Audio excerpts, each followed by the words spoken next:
The relentless Wyoming sun beat down upon the cracked earth, a merciless hammer in a silent, desolate world.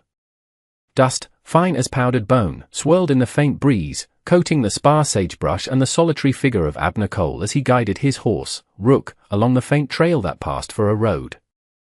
He was a man carved from the very landscape he inhabited, weathered, quiet, and self-reliant. His eyes, the color of a stormy sky, were constantly scanning the horizon, a habit born of years spent in solitude. It was this habit that drew his attention to a splash of beige against the muted browns and greens of the prairie, a detail so out of place it snagged his focus like a thorn. He pulled Rook to a halt, a hand resting on the worn leather of his saddle horn. It was a person lying motionless by the side of the trail. Caution warred with a deeper, more ingrained instinct of duty. He dismounted, his boot sinking into the soft dust, the jingle of his spurs the only sound to break the oppressive silence. As he drew closer, the shape resolved into a woman. She was of Chinese descent, her face bruised and swollen, her dark hair, usually bound in a neat coil, now a tangled mess clinging to her temples.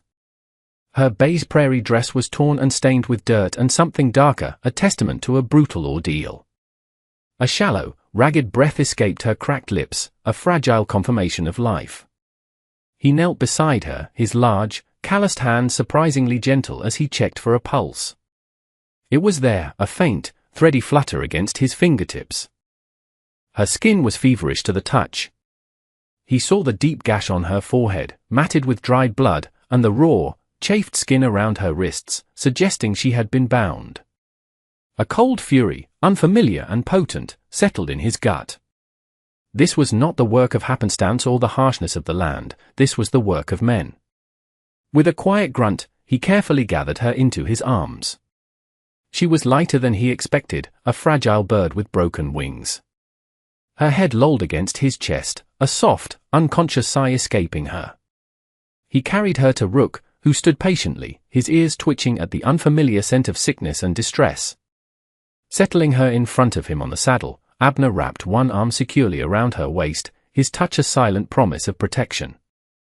He turned his horse towards the distant silhouette of his ranch, a lone outpost of civilization in the vast, unforgiving wilderness. As they rode, the sun began its descent, painting the sky in hues of orange and purple, a beautiful, indifferent backdrop to the quiet drama unfolding below. The woman, Leanne, remained lost to the world, unaware of the stoic rancher who had just intervened, pulling her back from the precipice of death. Abner's ranch was a testament to his character, solid, unadorned, and built to withstand the elements. A sturdy log house stood at its center, flanked by a barn and a series of corrals. Smoke curled lazily from the stone chimney, a welcome sight that spoke of home and the comforting presence of Beatrice, his housekeeper and the closest thing to family he had left. As he rode into the yard, she emerged from the house, wiping her hands on her apron, her kindly face etched with concern. Her eyes widened at the sight of the unconscious woman in Abner's arms. Without a word, she bustled forward, her years of experience in the harsh realities of frontier life evident in her calm efficiency. "Bring her inside, Abner. To the spare room. I'll get the water heated and the linens ready." He followed her into the warmth of the house, the scent of baking bread and dried herbs a stark contrast to the dust and desolation of the trail. He laid Leanne gently on the bed in the guest room, her small form almost lost in the vastness of the quilt. Beatrice was a whirlwind of motion, her movements deft and purposeful. She bathed Leanne's face with a soft cloth, tutting at the bruises and the cruel cut on her forehead. She cleaned and dressed the wound with a practiced hand, her touch both gentle and firm. For days, Leanne drifted in a fog of fever and pain. She would murmur in a language Abner didn't understand, her hands clenching at the sheets as unseen terrors played out in her mind. Abner found himself a constant sentinel by her bedside, a role he hadn't anticipated but couldn't seem to relinquish. He'd sit for hours in the worn armchair in the corner, a book lying forgotten in his lap, his gaze fixed on her face, watching the subtle shifts in her expression, the rise and fall of her chest. He felt a fierce, protective instinct he hadn't known he possessed. He was a man accustomed to solitude, his world confined to the rhythms of his ranch, the changing of the seasons, and the company of his horse. This woman, this stranger, had shattered that quiet existence.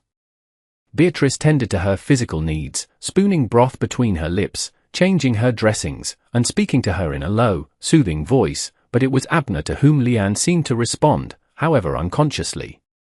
In a moment of fevered delirium, her hand shot out, her fingers closing around his wrist with surprising strength. Her eyes, clouded with pain, fluttered open, and for a fleeting second, he felt as if she truly saw him. The grip was desperate, a plea from the depths of her suffering. He didn't pull away. He simply sat there, his hand a steady anchor in her storm-tossed sea, until her grip loosened and she slipped back into the depths of unconsciousness. Slowly, the fever broke. The color began to return to Leanne's cheeks, and the haunted look in her eyes started to recede, replaced by a guarded awareness. She spent her days in silence, watching the world from the confines of her bed, her gaze following Beatrice's movements or resting on the window that looked out onto the endless expanse of the prairie. She spoke only when necessary, her voice a soft, hesitant whisper, her English formal and precise. She thanked Beatrice for the food, for the clean clothes, but offered nothing of herself, her past a locked room to which no one had the key.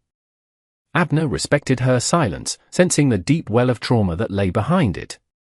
He kept his distance, yet his presence was a constant, reassuring weight. He'd leave a small bouquet of wildflowers on her bedside table in the mornings, a splash of color against the rustic wood. He'd read aloud in the evenings, his deep, steady voice filling the quiet room, choosing books of adventure and distant lands, a gentle distraction from the prison of her memories. One afternoon, as he was mending a bridle on the porch, he heard a soft sound behind him. He turned to see Leanne standing in the doorway, wrapped in one of Beatrice's shawls, her feet bare on the cool wooden planks. She looked fragile, yet there was a new resolve in her posture. She held out a hand, and in her palm lay a small, intricately carved wooden bird. "For you," she said, her voice barely audible. "Thank you." Abner took the small token, his calloused fingers brushing against hers. The bird was exquisitely detailed, a work of art born from patience and skill. He looked from the carving to her face, seeing for the first time not just a victim, but an artist, a creator. It was a beginning, a crack in the wall she had built around herself. The dam of silence began to crumble, bit by bit. She started joining him and Beatrice for meals, her initial reticence slowly giving way to quiet participation. She told them her name, Leanne, and that she was a widow. The words hung in the air, heavy with unspoken grief. Abner found himself drawn to her resilience, her quiet dignity in the face of unspeakable loss. A connection grew between them, forged in shared silence and unspoken understanding. He'd see her watching him as he worked with the horses, a flicker of something, curiosity, perhaps even admiration, in her dark eyes. He, in turn, felt his carefully constructed solitude melting away, replaced by a profound and unsettling desire to protect her, to see her smile, a sight he had yet to witness. He was falling in love, a realization that was both terrifying and exhilarating. The full story came out one evening, during a thunderstorm that rattled the very bones of the house. The fury of the storm seemed to mirror the tempest that had been raging inside Leanne. She sat by the fire, her hands wrapped around a warm mug of tea, her face illuminated by the flickering flames. Abner and Beatrice sat with her, their patient silence an invitation. It started as a trickle, a few fragmented memories of her husband, Sean, a kind and brilliant man who had worked as a surveyor for the railroad. He had been meticulous, honest to a fault, a quality that had ultimately led to his demise. Corbin Vance, a name spoken with a mixture of fear and loathing, was the railroad baron, a man whose ambition was matched only by his ruthlessness. Sean discovered something, Leanne began, her voice gaining strength as she spoke. He found that Mr. Vance was cheating the government. He was building the railroad through cheaper, more dangerous mountain passes, not the ones approved on the official maps. He was pocketing the extra money from the federal grants. She explained that Sean had compiled a ledger, a detailed record of Vance's fraud, complete with copies of the real maps and Vance's forged ones. He intended to take it to the authorities in Cheyenne. But Vance's network was vast, his spies were everywhere. Before Sean could leave, Vance's men came for him. The memory brought a fresh wave of tears, which she wiped away with a determined hand. "They came to our home. They killed him." The words were stark, brutal.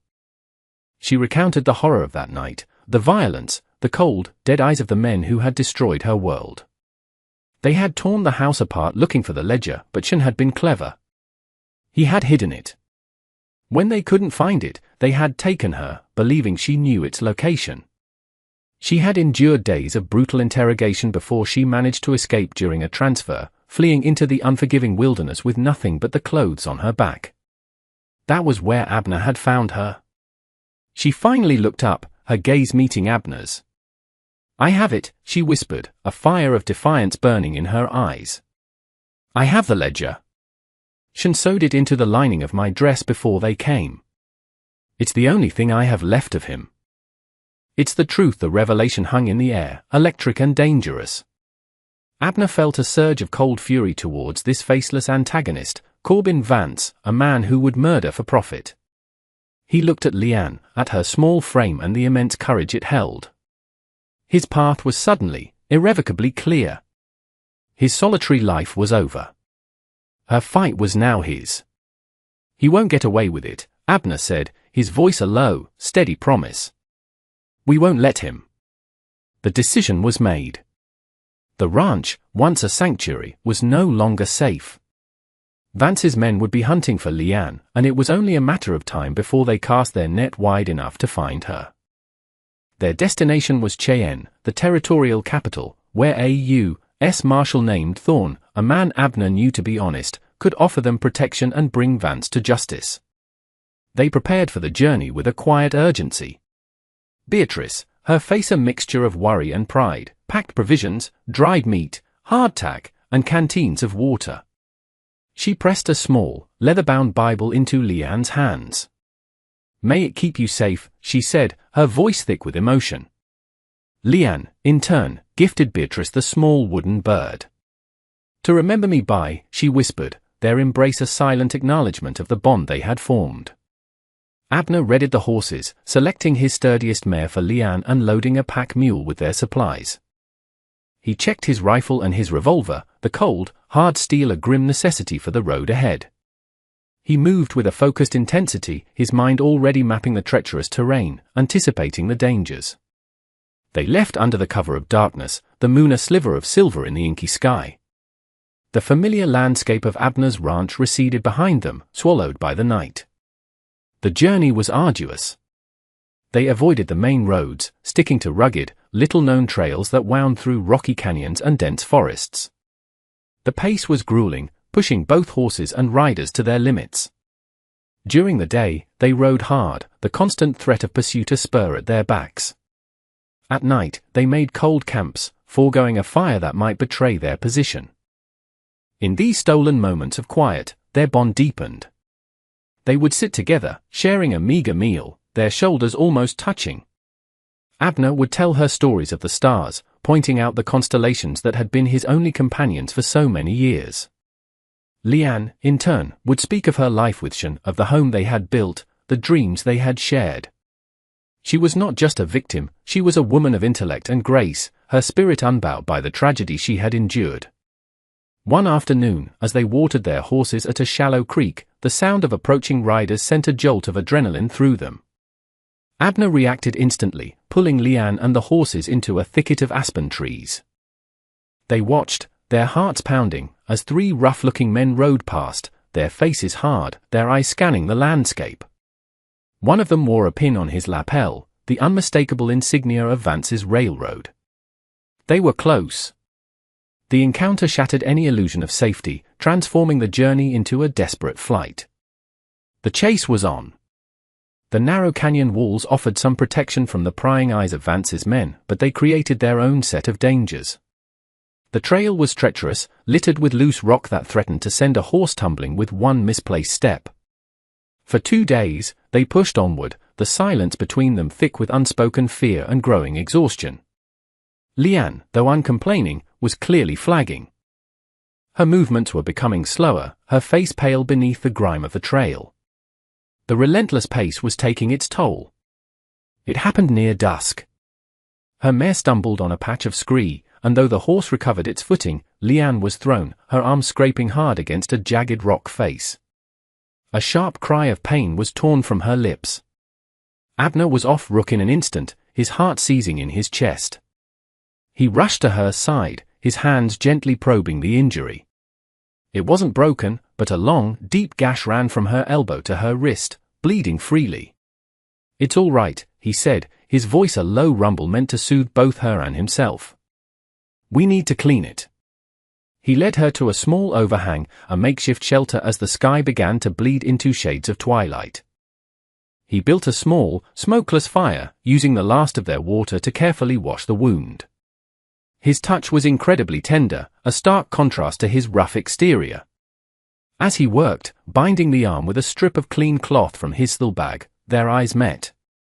In the flickering firelight, the defenses they had both so carefully maintained seemed to melt away. The vast, lonely wilderness pressed in around them, and in that moment, they were the only two people in the world. "You have done so much for me," she whispered, her voice husky with emotion. "I can never repay you." Abner paused, his hand still resting on her arm. "There's nothing to repay, Leanne." He looked at her, at the strength that shone in her dark eyes, the resilience that had carried her through an unimaginable nightmare. "When I found you, I was just existing. Going through the motions of a life I thought I wanted. But you reminded me what it means to fight for something. To care." He reached out, his thumb gently brushing a smudge of dirt from her cheek. The gesture was intimate, hesitant. A current passed between them, potent and undeniable. She leaned into his touch, a silent surrender. The fear, the pain, the constant running, it all faded into the background, replaced by this powerful, burgeoning emotion. He lowered his head, and his lips met hers. The kiss was not one of passion, but of profound tenderness and relief. It was a promise in the dark, a quiet affirmation of life and hope in a world that had tried to extinguish both. They broke apart slowly. The silence that returned was no longer empty, but filled with a new, unspoken understanding. That night, she slept with her head on his shoulder, a fragile trust forged in the crucible of their shared ordeal, a small flame of warmth against the cold, encroaching darkness. They arrived at the edge of Cheyenne as dawn broke, painting the eastern sky in soft pastels.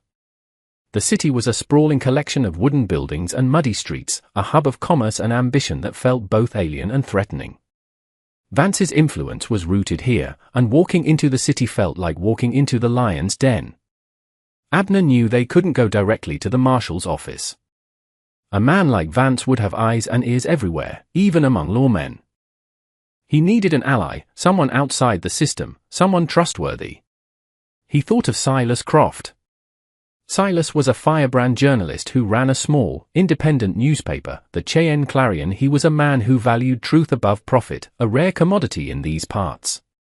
They found the newspaper office on a dusty side street, a modest storefront with large glass windows displaying the latest edition. The bell above the door chimed as they entered, and a man with ink-stained fingers and spectacles perched on his nose looked up from a massive printing press. It was Silas. He was older than Abner remembered, his hair shot through with grey, but his eyes were just as sharp, just as intelligent. "Abner Cole," Silas said, a slow smile spreading across his face as he wiped his hands on a rag. "I'll be damned. Last I heard you'd become a permanent fixture of the Wyoming landscape." The smile faded as he took in their disheveled appearance, the tension in Abner's posture, and the haunted look in Leanne's eyes.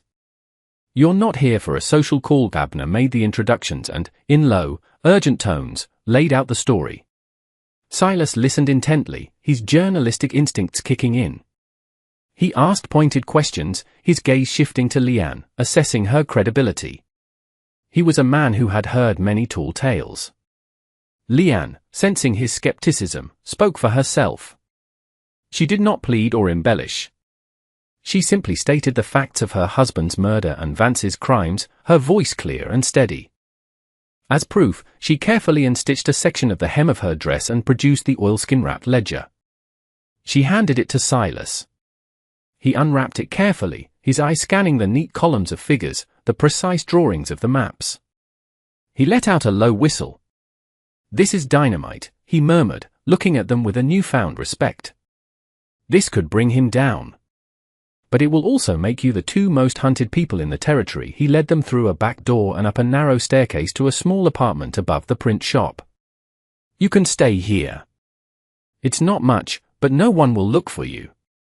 Vance owns half the rooms at the hotel. Here, you'll be safe. For now, the small room, with its simple bed and view of the alleyway, felt like a palace. It was a sanctuary, a place to breathe, thanks to the courage of an ally who believed in the power of the printed word. The temporary peace was shattered 2 nights later.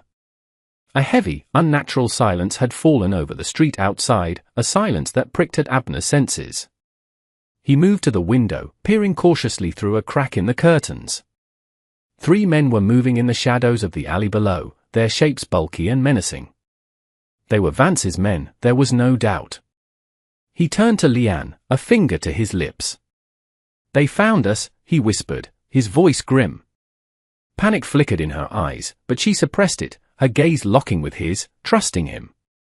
Downstairs, Silas was working late, setting the type for the morning edition, the edition that would tell Leanne's story. The first sound was the splintering of the front door, followed by a muffled shout from Silas. Abner grabbed his rifle, his mind racing. There was no escape. The windows offered a sheer drop to the hard-packed alley. The only way out was the staircase, and the men were already inside. Heavy boots thudded on the wooden stairs. "We know you're up there, Cole," a rough voice called out. "Send out the woman and we might let you walk away." The lie was as plain as the threat. Abner positioned himself beside the door, the rifle held steady. He looked at Leanne, who was huddled in the corner, her face pale but her expression resolute. She was not the same helpless woman he had found on the road. She held a heavy iron poker from the small stove, her knuckles white.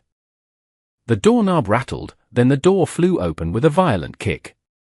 The first man who lunged through was met with the butt of Abner's rifle, a solid crack of wood against bone that sent him stumbling backward. The second man raised a pistol, but Abner was faster, firing a single shot that echoed like a cannon in the small room. The man crumpled to the floor. Outside the door, chaos erupted. But just as the third man prepared to rush them, another volley of shots rang out from below, followed by authoritative shouts. "U.S. Marshal! Drop your weapons!" Hope, fierce and bright, surged through Abner. He risked a glance down the stairwell and saw the familiar, imposing figure of Marshal Thorne, his pistol smoking, flanked by 2 deputies. The standoff was over. The surviving thugs threw down their guns, their hands raised in surrender. Marshal Thorne took the stairs 2 at a time, his stern gaze taking in the scene, Abner with his rifle, Leanne with her poker, and the downed man on the floor. His eyes landed on Abner. "Silas Croft sent his boy for me the moment you arrived in town," he said, his voice a gravelly baritone. "Told me you might be bringing trouble." Looks like he was right. In the relative calm of the marshal's office, with Vance's apprehended men locked securely in cells, the final pieces fell into place. Leanne, with Abner by her side, presented the ledger to Marshal Thorne. She recounted her story again, this time with the full weight of the law listening. The marshal, a man not given to emotional displays, listened with a deepening scowl, his belief in her story solidifying with every word and every piece of damning evidence in the ledger. Warrants were issued immediately. While deputies moved to seize Vance's railroad offices and financial records, Silas Croft's newspaper hit the streets. The headline, in bold black letters, screamed, "Railroad Baron Corbin Vance accused of fraud and murder." The story, supported by direct quotes from the marshal's office and detailing the bravery of Leanne and Abner, ignited a firestorm in the city. Vance's empire, built on lies and intimidation, began to crumble in a matter of hours. His arrest was almost anticlimactic. They found him in his opulent hotel suite, a man shrunken by the sudden and total collapse of his power. He was led away in handcuffs, his face a mask of disbelief and impotent rage. Leanne was publicly exonerated, her name cleared and her husband's honor restored. The cloud of fear that had followed her for so long finally lifted. That evening, she and Abner stood on the small balcony of Silas Croft's apartment, looking out over the city as the sun set. The air was cool and clean, and for the first time, Leanne felt truly safe. Abner turned to her, his expression serious, his stormy eyes soft. "This is all over," he said. "You're free. You can go anywhere you want, start a new life." A shadow of sadness crossed her face. "But what if I have already found the life I want?" she asked softly. Abner's heart, which he had guarded for so long, felt as if it would burst. He took her hands in his. "Leanne," he began, his voice thick with emotion. "My ranch is a lonely place. I've been a solitary man for a long time. I don't want to be any more. I want to fill it with life, with love. With you. Stay with me. Be my wife." A single, happy tear traced a path down her cheek. She didn't need to speak. Her answer was in her brilliant, shining smile, the first true, unreserved smile he had ever seen from her. She stepped forward and into his embrace, her answer a quiet, heartfelt yes. 2 years later, the Wyoming sun cast a golden glow over a landscape transformed. Abner Cole's ranch was no longer a solitary outpost but a thriving homestead. A vibrant garden, meticulously tended by Leanne, bloomed with an array of flowers and vegetables, a splash of brilliant color against the rustic brown of the log house. The corrals held more horses, and the laughter of a child could often be heard mingling with the nicker of a foal. Inside, the house was filled with light and warmth. Leanne's intricate paintings of the surrounding landscape adorned the walls, and the scent of her cooking had permanently replaced the stale air of solitude. Abner had changed, too. The hard lines around his eyes had softened, replaced by the gentle crinkles of frequent smiles. He was still a quiet man, but his silence was now one of contentment, not loneliness. One evening, they sat on the porch, watching their young son, Shao, named in honor of a man Abner had never known but deeply respected, take his first wobbly steps in the soft grass. Leanne leaned her head against Abner's shoulder, her hand resting over his.